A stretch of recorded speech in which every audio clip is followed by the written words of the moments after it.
എന്നും ചേർന്ന് നിന്നവർ ആ പ്രശ്നത്തോടെ പ്രമുഖ നടി ഗ്യാങ്ങിൽ നിന്ന് പുറത്ത്. മഞ്ജുവിന്റെ പ്രിയപ്പെട്ട സൗഹൃദം. ജീവിതത്തിലെ ഓരോ നിമിഷങ്ങളും ആസ്വദിക്കുകയാണ് മഞ്ജു വാര്യർ ഇന്ന്. സിനിമകളും യാത്രകളും തന്റേതായ ഹോബികളുമെല്ലാമായി നടി ജീവിതം മുന്നോട്ട് നയിക്കുന്നു. സൗഹൃദങ്ങൾക്ക് മഞ്ജു വാര്യർക്ക് വലിയ പ്രാധാന്യമുണ്ട്. ജീവിതത്തിലെ ഓരോ ഘട്ടത്തിലും മഞ്ജുവിന് സൗഹൃദങ്ങൾ തുണയായിട്ടുണ്ട്. നടൻ ദിലീപുമായുള്ള വിവാഹശേഷം വീട്ടിലേക്കൊതുങ്ങിയ മഞ്ജു വാര്യർക്ക് സംയുക്ത വർമ്മ, ഗീതു മോഹൻദാസ്, പൂർണിമ ഇന്ദ്രജിത്ത് എന്നിവരായിരുന്നു അന്നത്തെ പ്രിയ കൂട്ടുകാർ. വിവാഹശേഷം അപൂർവമായേ മഞ്ജുവിനെ പൊതുവിടങ്ങളിൽ കണ്ടിട്ടുള്ളൂ. വല്ലപ്പോഴും മഞ്ജുവിനെ വിവാഹ ചടങ്ങുകൾക്കും മറ്റും കണ്ടിരുന്നത് ഈ സുഹൃത്തുക്കൾക്കൊപ്പമാണ്. ദിലീപ് അന്ന് തിരക്കുള്ള നടനാണ്. ഭാവന ഉൾപ്പെടെയുള്ള യുവനടിമാരും പിന്നീട് ഈ സൗഹൃദ വലയത്തിലെത്തി. നടി ശ്വേത മേനോനും ഈ സൗഹൃദ വലയത്തിലുള്ളയാളായിരുന്നു. എന്നാൽ പിന്നീട് ഇവർക്കും ശ്വേതയ്ക്കുമിടയിൽ അകൽച്ച വന്നു. ഒരിക്കൽ ഇതേക്കുറിച്ച് ശ്വേത തുറന്നു സംസാരിച്ചിട്ടുണ്ട്. ഞാൻ ഒറ്റ മോളാണ്.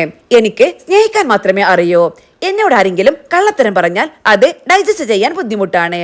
അത് ആരായാലും. ഞാൻ ആരുടെയും ജീവിതത്തിൽ വന്ന് കള്ളത്തരം പറയാറില്ല.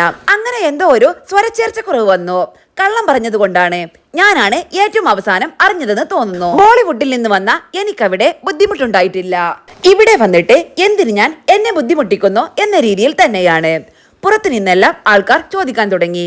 ദിലീപ് മഞ്ജു വാര്യർ വിഷയമല്ല കാരണം. അതിപ്പോൾ വേറൊരു രീതിയിലാണ്. എന്തായാലും എനിക്ക് കുറച്ച് കാര്യങ്ങൾ ഇഷ്ടപ്പെട്ടില്ല. ഞങ്ങൾ തമ്മിൽ വഴക്കോ യുദ്ധമോ നടന്നില്ല. ഫൈൻ, ഗുഡ് ലക്ക് എന്ന് പറഞ്ഞ് ഞാൻ പോയി. സമയമാണ് ഏറ്റവും നല്ല ഹീലർ. ഇത് എപ്പോഴോ നടന്നതാണ്. എന്റെ മനസ്സിൽ ഒന്നുമില്ല. ഇൻഡിവിജ്വലി ഞാൻ അവരെ കാണുമ്പോൾ നന്നായി പെരുമാറുന്നു. പക്ഷേ ഞാൻ ആ ഗ്രൂപ്പിന്റെ ഭാഗമല്ല. ശ്വേത മേനോൻ. ശ്വേത കാൻ ചാനൽ മീഡിയയിൽ പറഞ്ഞതിങ്ങനെ: ശ്വേത പോയെങ്കിലും മഞ്ജു, ഗീതു, സംയുക്ത സൗഹൃദം ശക്തമായി നിലനിൽക്കുന്നുണ്ട്. ഇന്ന് രമേശ് പിഷാരടി, കുഞ്ചാക്കോ ബോബൻ തുടങ്ങിയവരും മഞ്ജു വാര്യരുടെ അടുത്ത സുഹൃത്തുക്കളാണ്. ഒരിക്കൽ സൗഹൃദത്തെക്കുറിച്ചുള്ള തന്റെ കാഴ്ചപ്പാട് മഞ്ജു വാര്യർ പങ്കുവച്ചിട്ടുണ്ട്. അങ്ങനെ എഫർട്ട് എടുത്ത് ഹോൾഡ് ചെയ്യേണ്ടി വന്നാൽ അത് ഫ്രണ്ട്ഷിപ്പ് അല്ല എന്നാണ് എനിക്ക് തോന്നുന്നത്. അത് ഓർഗാനിക് ആണ്. നമ്മൾ ക്രിയേറ്റ് ചെയ്യുന്ന ഫാമിലിയാണല്ലോ. എനിക്കുള്ള ഫ്രണ്ട്സ് കുറെ നാളൊന്നും സംസാരിക്കില്ല.